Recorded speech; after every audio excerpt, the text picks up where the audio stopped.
Hello there, my dear farmers. Good morning once again. I am Kalinet Ivan G. Daarol and I will be your extension worker for today.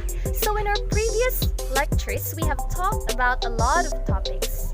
And today we are going to talk about a new one. And this topic is very important because it concerns our communication with you as our clientele and with us as your extension workers. So are you ready? I guess you are ready. So before officially starting, did you know that in our communication, there are 4 stages? The first one is encoding. The next one is transmitting. The third one is decoding. And the last one is responding. So in these 4 stages of communication, there is what we call as barriers. So these barriers hinder effective communication. So that will be our topic for this morning. Let's start! As an extension worker, failure to recognize the need of the clientele will result to an encoding barrier. Why? Let's say, for example, an extension worker goes to the mountains in order to visit or to teach an ethnic group.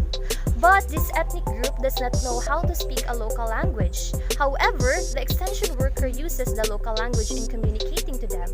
Therefore, the result is that the extension worker does not effectively communicate what it is that he or she wants to communicate because of the lack of recognizing the need for the language that must be used.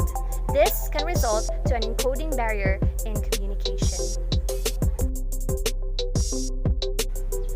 Trouble choosing the right words to use and grammatically as well as correctly constructing sentences can be a hindrance in effectively encoding a message in extension.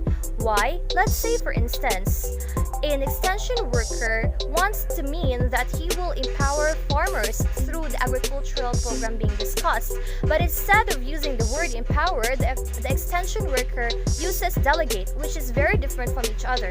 Because when we say empower, it means that you will allow the farmers to take part of their own development, to let them take initiatives and to let them do specific decisions. But when we say delegate, this is task-oriented, which means that the extension worker will be the one to tell the farmers what to do and what not to do. So that is very different, and hence it can cause confusion on the message that the extension worker wants to convey.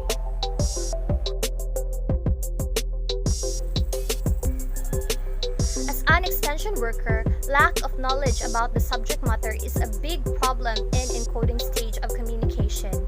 Let's say, for example, a farmer asks questions about the subject matter, but the extension worker, which has no enough knowledge about it, cannot answer questions. This will affect the reliability of the subject matter being discussed, as well as will negatively affect the reputation of that extension worker. Moreover, this will also limit the information that will be absorbed by the clientele, which will also impact how they will practice the specific program or how they will relate to that subject matter that is being lectured or discussed by the extension worker. Information is truly necessary, but when information is given in a manner that is very hard to interpret, then that can be a big hindrance again to encoding stage of communication. Let's say, for example, an extension worker reads a whole narrative about a subject matter, and then an extension worker cannot completely interpret what is being given or what is being said earlier on that narrative. And this will result on the clientele not being able to grasp everything or to understand everything that the extension worker communicates. So this is a problem in the encoding stage. Emotions can actually impact how a person will receive a message. For example, when a person or a clientele, a certain farmer is angry at the extension worker, then there is a big tendency that he or she will not listen to whatever it is that the extension worker is saying.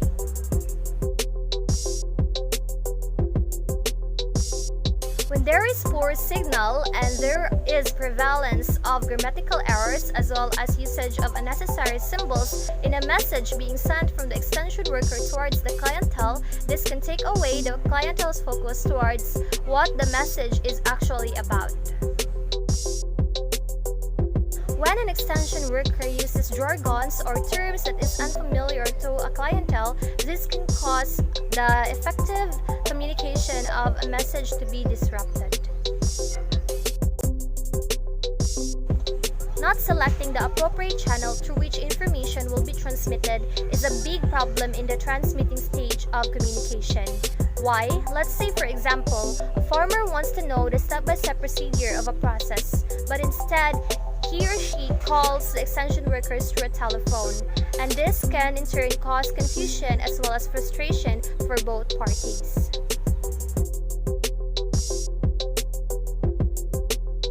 A receiver's approach on a message being sent can also affect or can be a barrier on the decoding stage of communication, because when the receiver lacks interest, he or she may hurriedly read a message and not internalize it, which can impact the very core to which the message is being sent to them. This decoding barrier can happen especially if the receiver has no technical knowledge in order to understand the message being sent, and also there is no assistance from computer. Receivers who are not proficient enough in terms of writing and reading can cause the message to be decoded in a wrong way or can be misinterpreted. Emotions can affect how the receiver will decode the message. For instance, if the receiver is too sad, too angry, or there are emotional distress that is happening within them, it can alter how much they will pay attention and how they will interpret the message given to them. When a receiver gets the information in a disadvantageous location, like for example, too much bright lights, loud noises, or the place is too cold or too hot, this can affect how they focus or they put their attention towards the message that is being relayed to them.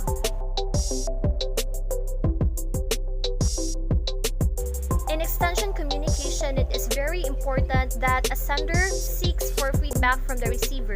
Why? Because it is tantamount that the receiver are able to communicate what it is that they want to clarify and what it is that they want to learn more about towards the receiver. It's important that the receiver has a chance to speak in between the discussion about a certain communication that is being transmitted towards them.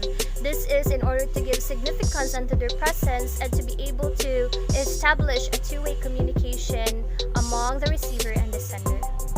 So that's it, my dear farmers. I hope I had explained it thoroughly and precisely. And if you have questions, please feel free to contact or to approach me today because I'm always available. Bye, and thank you so much.